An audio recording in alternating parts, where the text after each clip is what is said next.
Iran বুঝে ফেলতেছে যে রাশিয়ার সহযোগিতার দরকার আছে, কারণ রাশিয়া হচ্ছে এখনকার আমেরিকাদের বিরুদ্ধে একটা সুপার পাওয়ার, তাই না? অনেক কান্ট্রি এখন ওদের সাথে যুদ্ধ করতে গেলে রাশিয়ার সাথে বন্ডিং করে। এটা ওয়ার্ল্ড অ্যাফেয়ার্স। 1789 থেকে 1914 এই যে সময়টুকু, এর মধ্যেই পশ্চিমারা বিশ্বটাকে দখল করেছে আবার নতুন করে।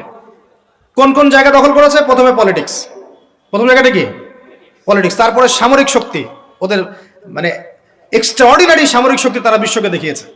আপনি যত কথা বলেন, একদম পারমাণবিক বোম রেখে দিব তাক করে, আর বেটা তুই কথা বলতে পারবি না, এরকম একটা অবস্থা। বিশ্বাস করেন ব্যাপারটা এরকম। পুরো জাতি নিয়ে আপনি একটা ঐক্যবদ্ধ শক্তি করতে চান, একটা মিসাইল, পারমাণবিক মিসাইল এরকম রেখে দিবে, এই বাড়াবাড়ি করো না বেশি, একদম দিব লঞ্চ করে, বাস আপনি চুপ, একদম চুপ।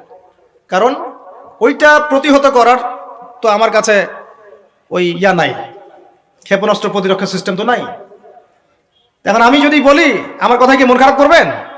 আমি যদি বলি যে বিগত 50 বছরে আমাদের দেশ স্বাধীন হয়েছে কবে বলেন? 71, এখন কত?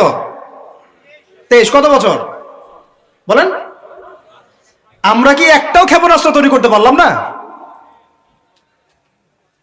এই বিশ্বে এই ধরনের প্রযুক্তি ছাড়া কেউ টিকে থাকতে পারে? এটা কি ঢাল তলোয়ারের যুগ যে ওরা এগুলো বানাবে আর আমরা ঢাল তলোয়ার নিয়ে বসে থাকবো?